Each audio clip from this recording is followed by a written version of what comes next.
Alright, welcome to the lunchtime video for the JNCIE-SP. So last video we started a new topic. It was fast reroute. Alright, so this video will be continuing on with fast reroutes. Hopefully we can get it all done in the hour video now. I did do some work in the last video that unfortunately didn't make onto the video, but most of what I did was just gathering resources that I will go over in this video. Okay, so here's the resources that I gathered, so let's look these over. I believe the first resource I already went through, but we'll just open them all and take a look.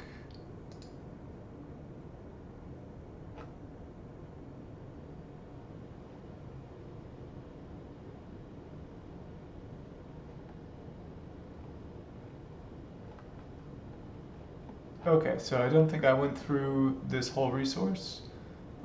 Let's string up this topology, configure everything, and see if we can understand this problem overview. I have a feeling if they're gonna call out a specific problem, that's for sure gonna be on the test, so let's give that a lot of attention. So I'll be tearing down my current lab. I won't have to create new routers, but I will have to rearrange things.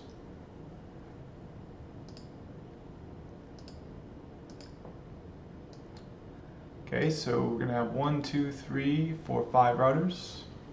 And I've already got 5 routers, perfect. So let's turn off the labeling, disconnect all the links.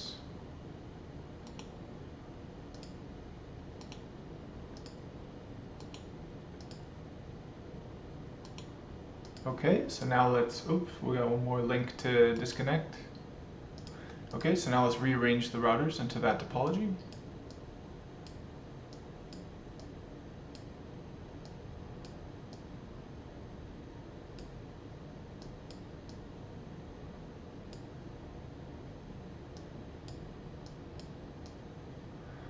Okay, that looks great. So next step will be renaming all of the routers.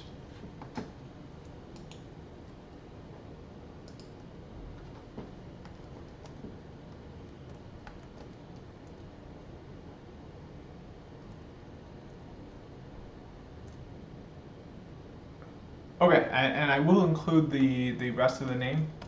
Yeah, because I think just that labeling is going to be useful. But in the second name here, I'll just call it R3. That's going to be the name of the... Oops, and it looks like I had multiple things selected again, as is very common an issue with naming in GNS3. Oftentimes it's unclear about what will be selected when you select things.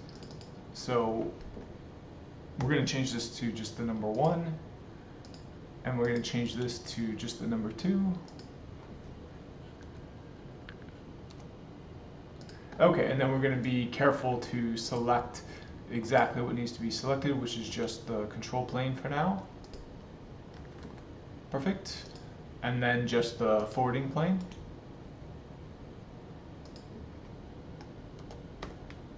Alright, so we got 1 down, 4 to go.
Alright, so next step is going to be cabling everything.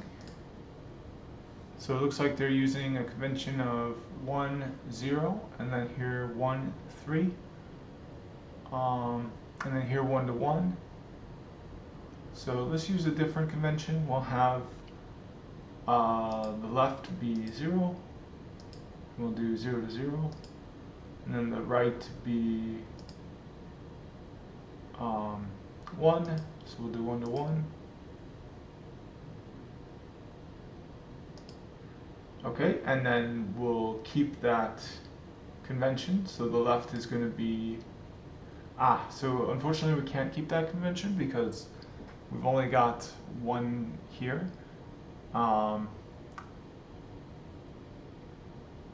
So I guess we'll just need to be careful about using descriptions just to make sure things don't get confused later on.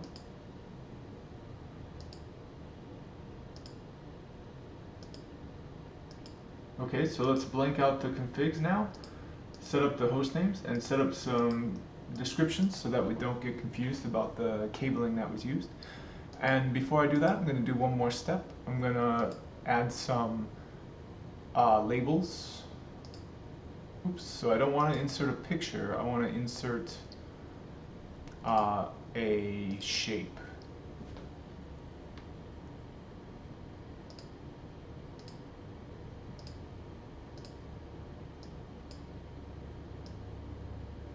Okay, and I'm going to need to lower it all the way down.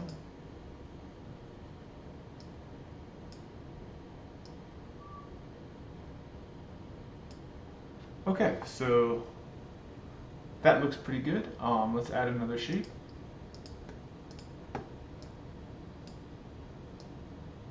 And let's lower the shape. Perfect.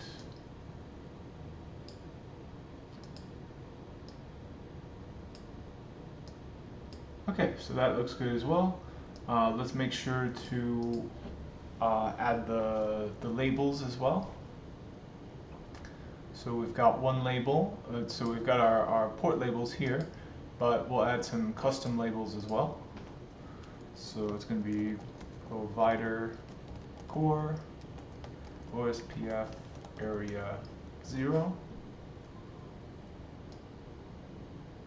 Okay, so we'll add that label there. Then we've got link protection label and AS label.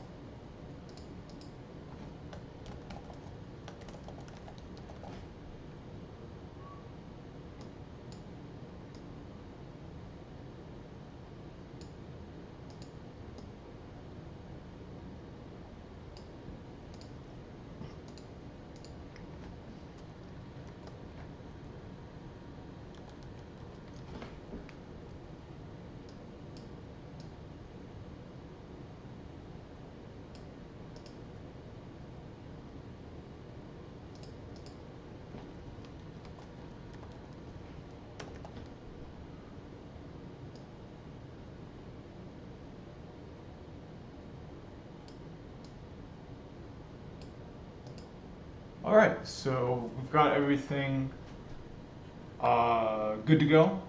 Yep, we've got all the labeling, so it'll be nice and easy to work with. We can not worry so much about having this open. So let's start with the basics and just blank out the config except for the hostname. Okay, and it's pretty self-explanatory that, well, I guess we can use the full hostname.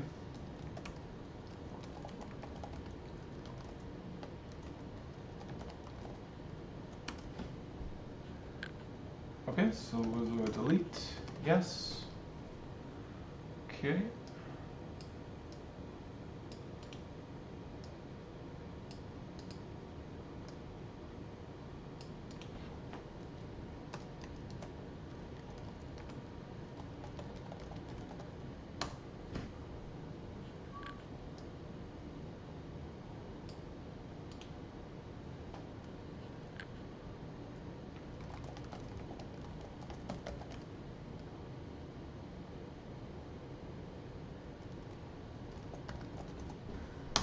Alright, so we've got the first one done. We've got 4 more to go. I'll just verify that the hostname did change. Perfect.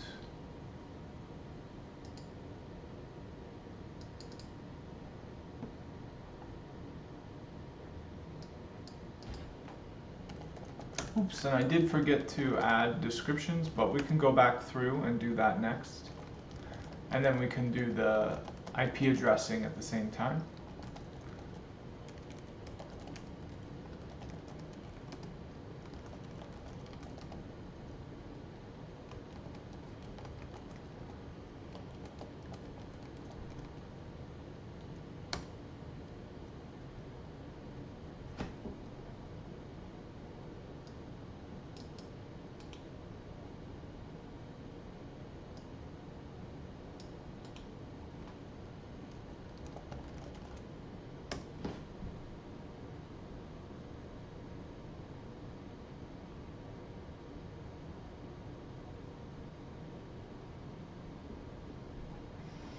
Alright, so time for the next router, router 4.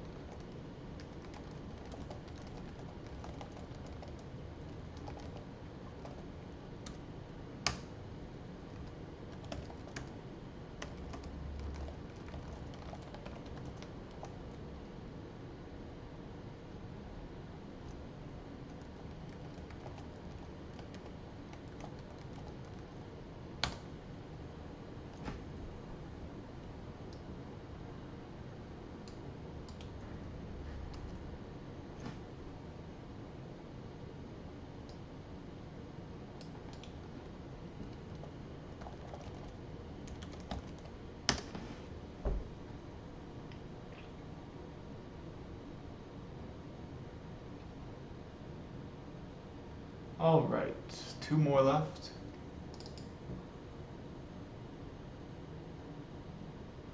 Now this is from the customer network. It's not part of the service provider.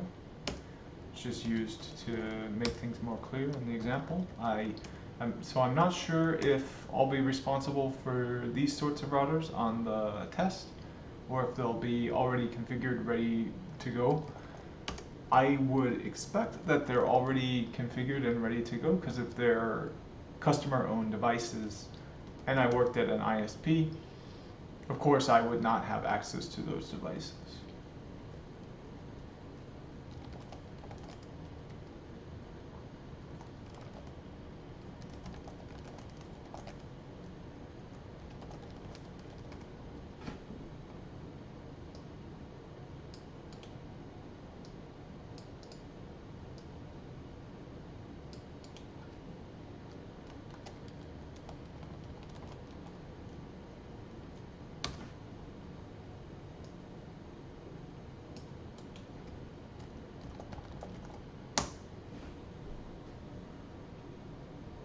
Okay, so we'll wait for the prompt to change. Perfect. And we got 1 more.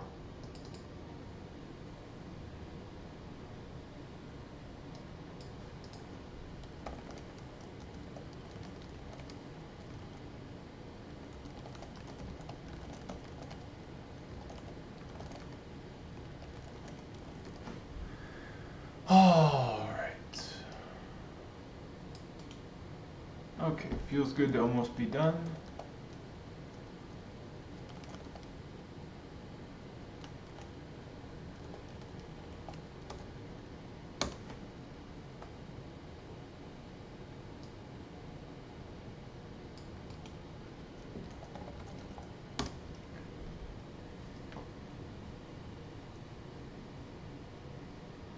Okay, and I'm done, which feels even better. So next step will be the interface descriptions and the interface IPs.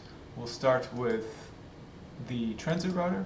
I might need to take a quick break. I'm going to try to keep it as short as possible and be right back. And I'll remember to start the recording when I come back this time. Alright, so I got the time ticking on the record, so I'm definitely back, definitely recording. So the next step is going to be the interfaces. And unfortunately for this, I will need to look at the documentation here.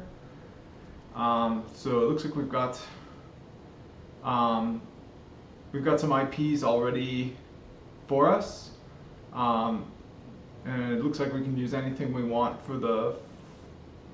Well, actually, it looks like they are giving us clues into what was used.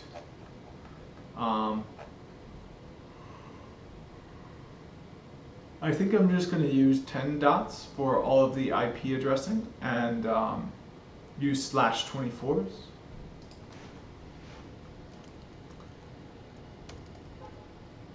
Okay. So let me see, so it looks like they used different addresses than that. Well, yeah, they used some class C space.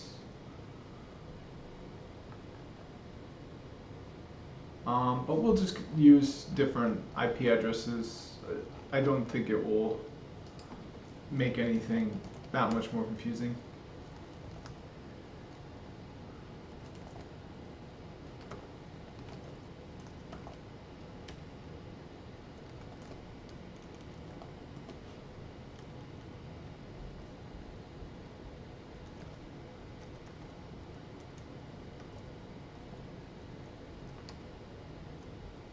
Okay, so we've got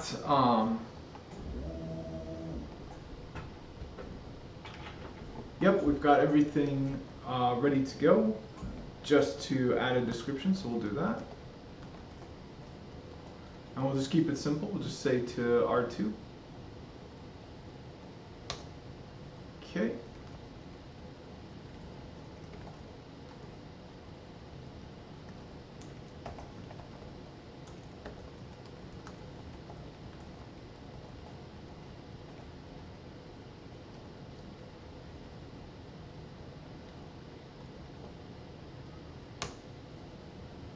Alright, now it's time for R0.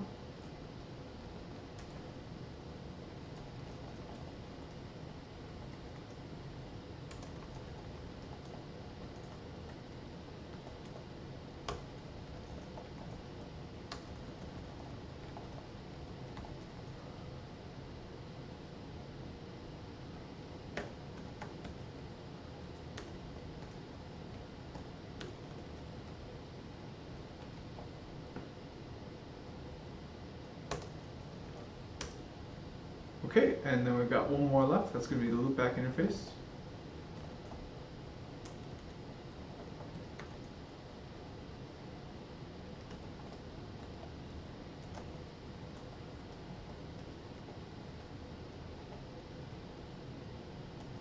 Okay, and we'll use /24s for everything. Well, you know what? Let's use /32s for the loopback interface. That's what's typically used, so we'll use that. And then we won't have overlapping space on the other loopback addresses.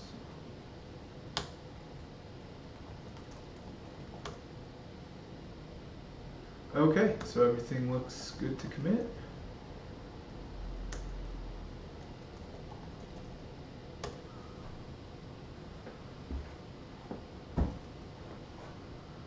All right.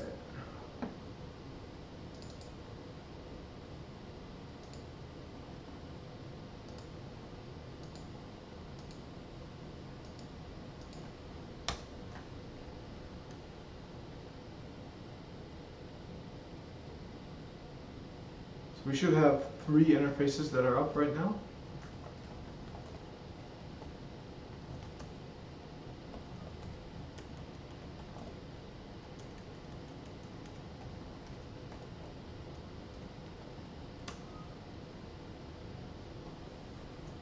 Okay, and we do, so that's perfect. Okay. Alright, so this is going to be GE0 going to R3.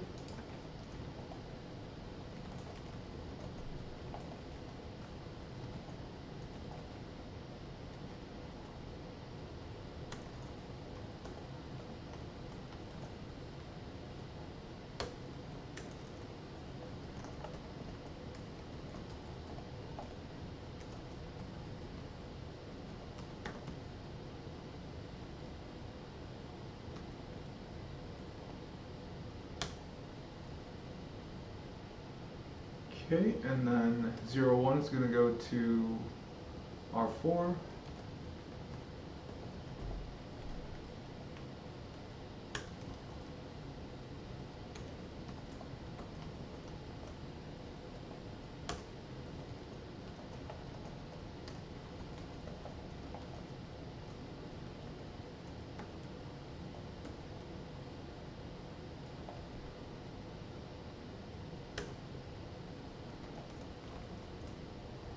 Okay, we've got one more left.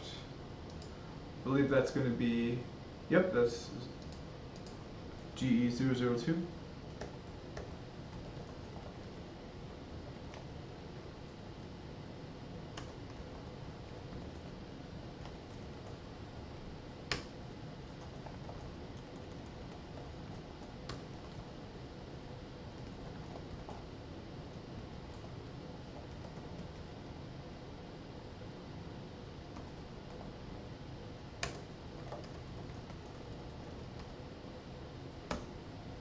Alright, so everything looks good to go.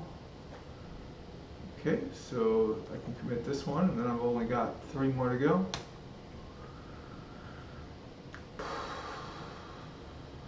Perfect. So I did have a call with a representative from Juniper. This was a long, long time ago, all the way back in World A.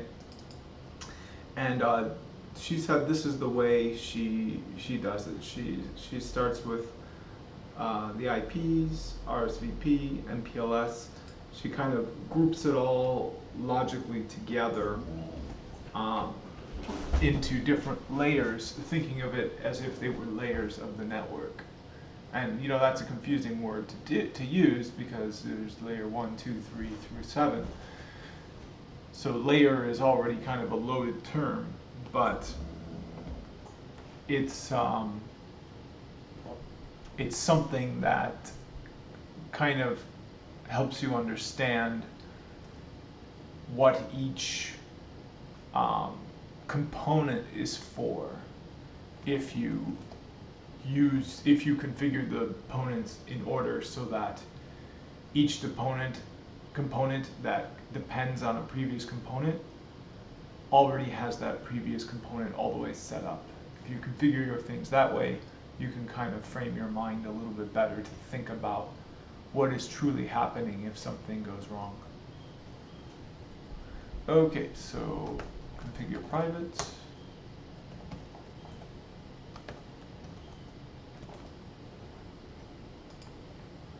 So this is going to be, oops, so there's no label on this one, but we've got, so it's going to be 1.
Okay, so got the 2 big ones out of the way, and this is one of the bigger ones as well, so just kind of smooth sailing from here.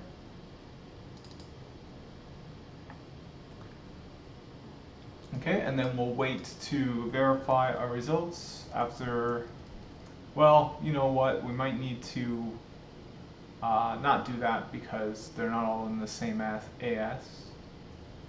But let's do the interface config on rudder 1.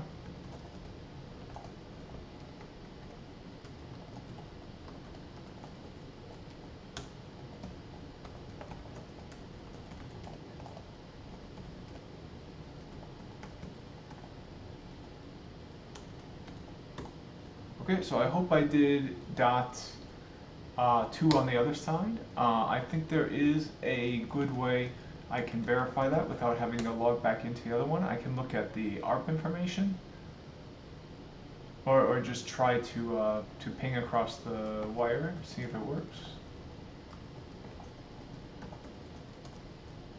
Okay, so it didn't work to ping across. Oh, it did work. So let's see if we've got an ARP for .1.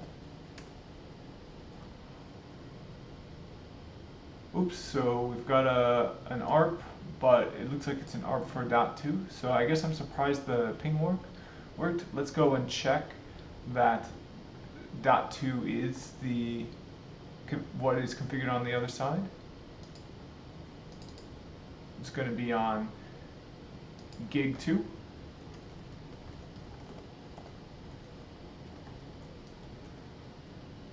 Okay, so I did it right.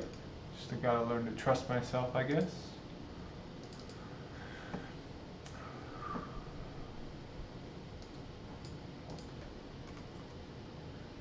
Alright, so next step is going to be similar configuration.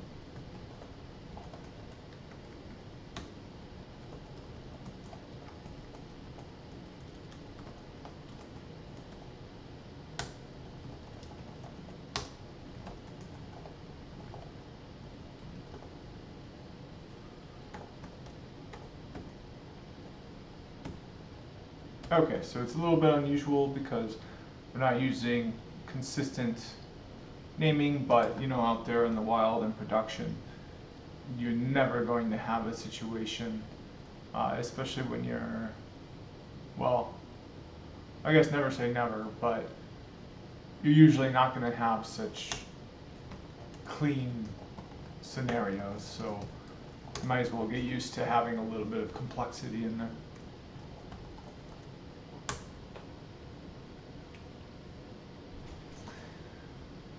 Okay, so I think the next step. Oh, okay, so they did give the addressing space, and it looks like I did do it right. I just used /24s instead of /30s. The other thing I didn't get right is I used this space for the loopback addresses as well. You know what? I think I'm going to go back through and fix that. I just want to follow the example as close as possible.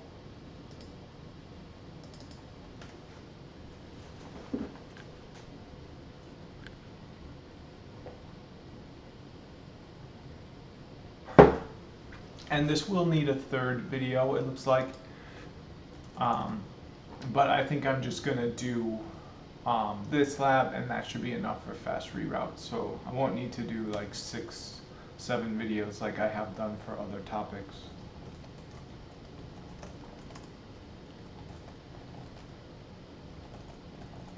Oops, so it's going to be configure private.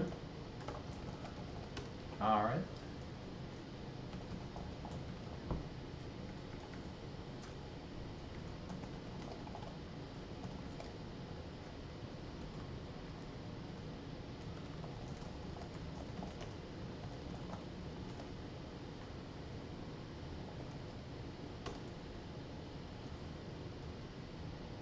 Okay, so let me see here. So if they want there to be /30s for all of the interfaces,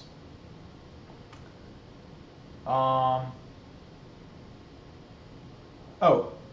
that is going to work. And it looks like I made a pretty big mistake here. So it's good that I went back I'm going to save myself some troubleshooting. Be nice if I could rearrange this. There we go. So, yep, we're going to delete that.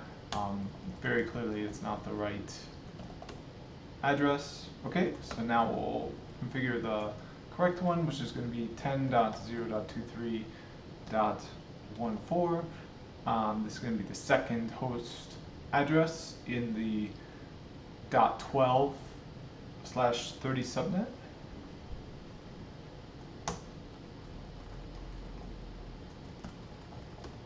Okay, before committing that though, let's check the other one.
Okay, so these are going to be /32s, as it says down here in the instructions for this example.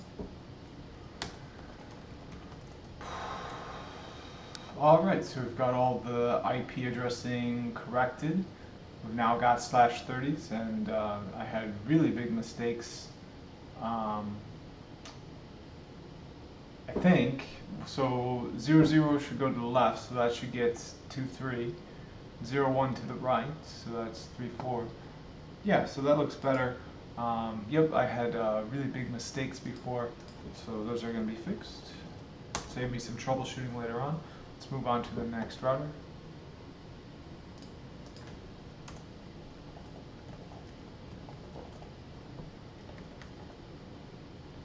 Okay, so here I'll just go into the main one because I don't remember which one it goes to, but that's what descriptions are for. This one goes back up to router 3, so we'll do edit init 0, family init. And then, yep, we're going to need to delete the address, of course, because it's a /24, 10.0.23.13. So we got this one pretty close to right, but of course we're going to be using different subnet masks to closer match the instructions. Okay, and then we'll need to be onto the next interface. And let's verify that this is the one going to router 4. It is.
Okay, so hopefully things are better now. We've got router 2 here, so it's going to have 23.13. It's going to have 24.1, and it's going to have, oops, so we made a mistake there. Well, I'll take the blame for it. I made the mistake there.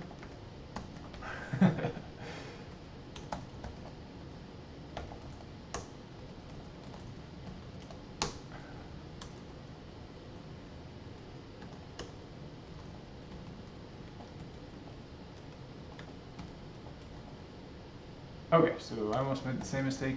It's going to be .2. This is router 2, so it gets .2. Perfect.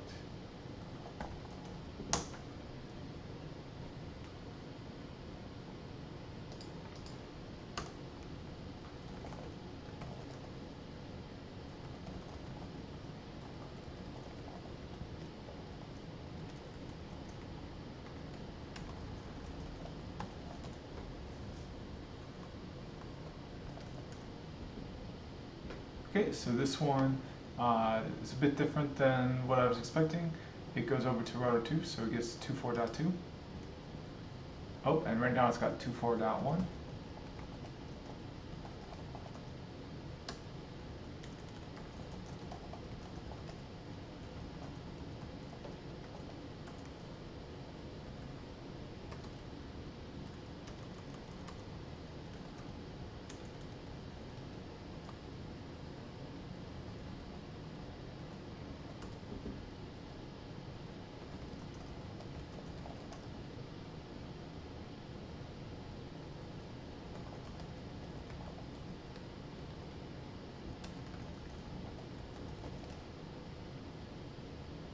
Alright, now back up to router 3.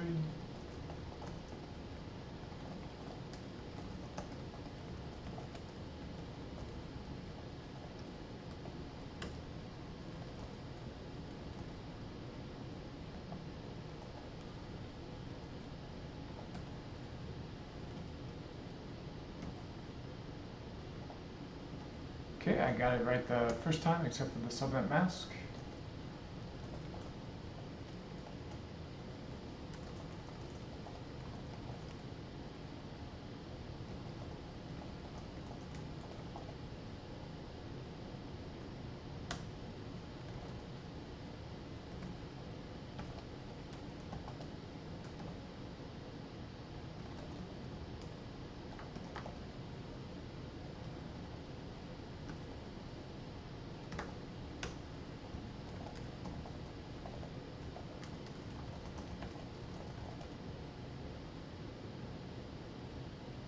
Oh, looks like I didn't even have a address on here to begin with. I completely skipped it.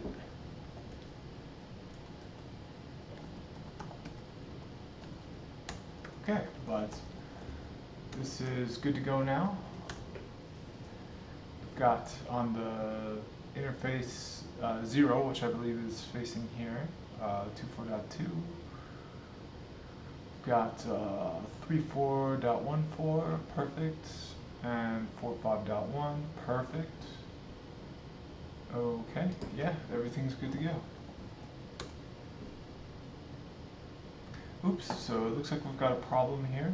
Cannot have the same local address on the same unit of an interface. So I think,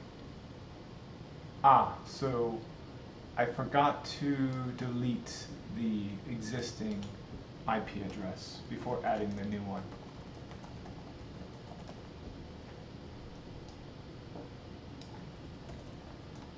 Okay, but I can always do it later, so that is now complete. You can see the output's quite a bit different. We've got a plus and a minus, whereas before we just had a plus to the existing configuration shown there.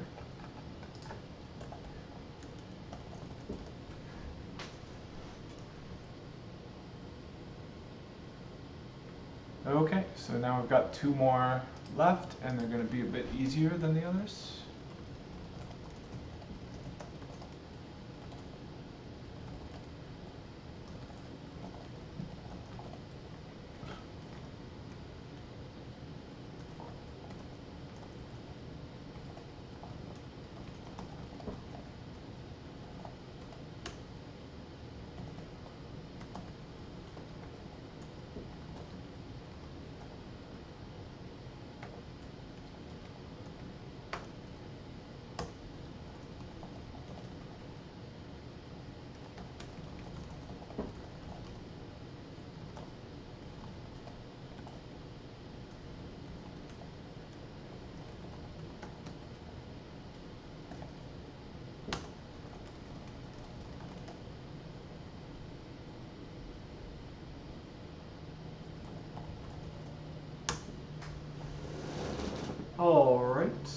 one more left.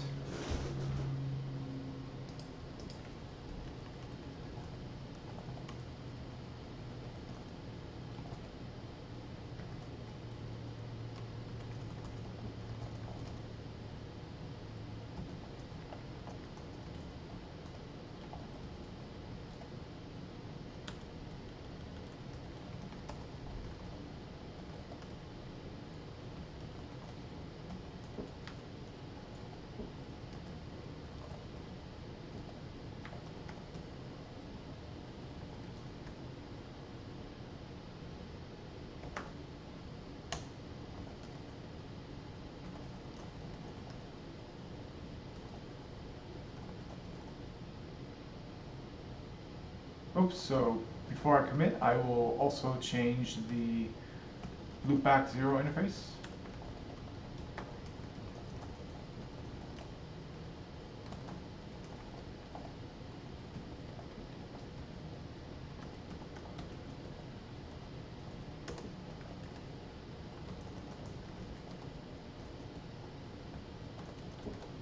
All right.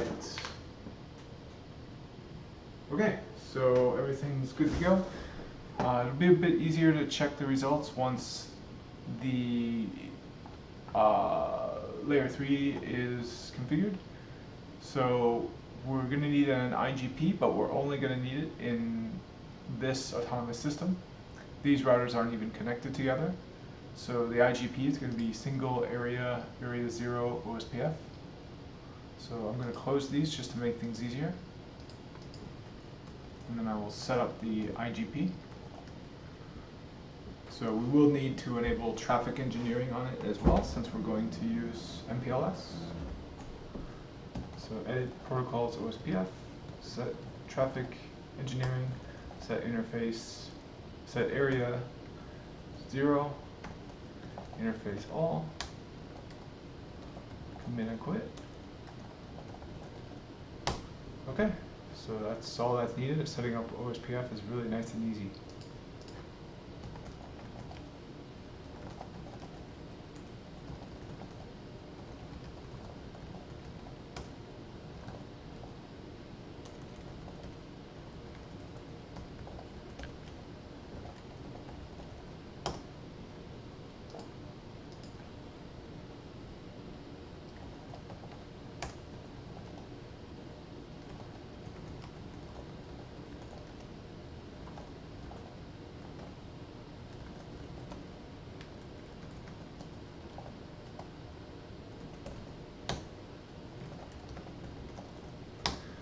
Okay, so OSPF is set up.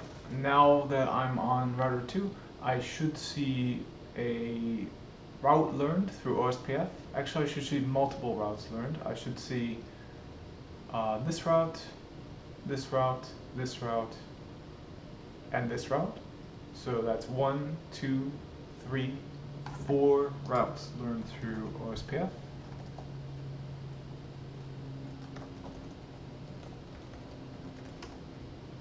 Oops, so it looks like I've only got 3. I was expecting to see one more.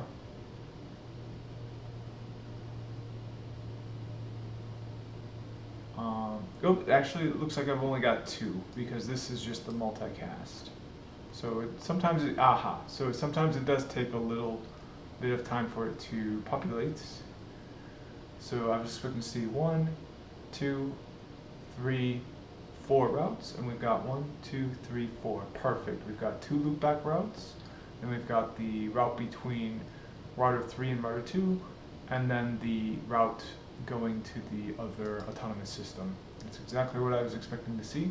Let's verify router 2 to make sure we've got 4 routes there as well, learned via OSPF. And we do. Okay, so the next part is going to be Rsvp, and it's deployed as the MPLS signaling protocol between PE routers. Okay, so we're going to need to set up Rsvp on all 3 of these routers. It won't need to be set up in AS65400. But just as it was simple for OSPF, it's going to be just as easy for Rsvp.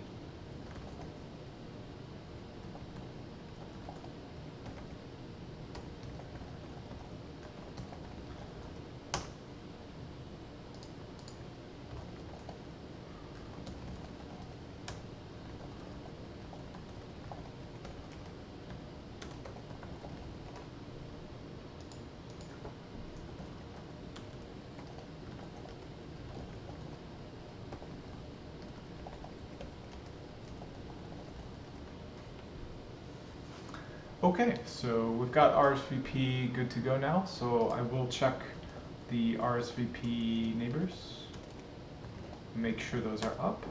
Yep, so we've got 2 there. And likewise over here, we've got a neighbor here and a neighbor here. That's what I was expecting. So next step is going to be LSPs, R2 through R4 and R4 through R2, established between PE routers. So these are EROs, and we're going to have, so it's a little bit misleading here, these labels, because we're actually going to have 2 LSPs. So this is going to be an egress router for one of those LSPs, LSP R2 to R4, and then an egress router for the other one, R4 to R2.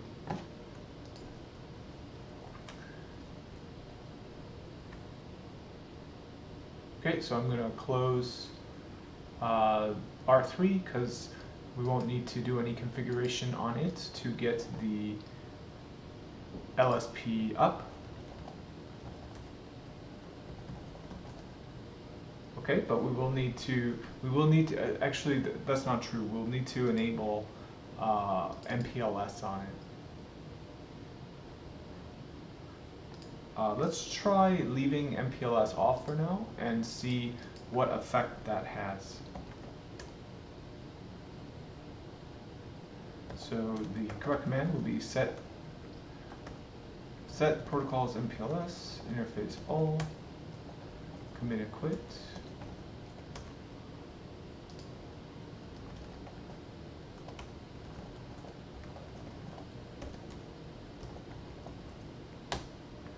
Alright, so that's good to go. Now all we're going to need is the ERO. And I'm expecting it to fail because I don't have MPLS enabled on router 3 yet. Okay, so we got to get the label switch path a name. This is going to be R2, R4. Okay, and we've got to give it a destination. It's going to be established between PE routers. So I'm not sure.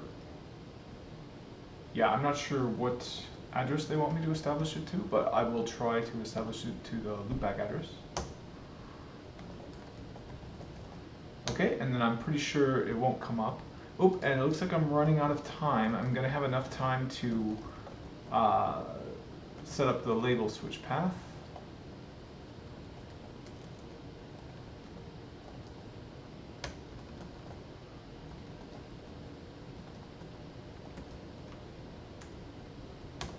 Okay, and I'll have enough time to verify that the path is down. Yep, and I'm not expecting it to come up. And you know what? I'm even going to have enough time to add MPLS to router 3 and see if that's the only missing piece of the puzzle for that LSP to come up.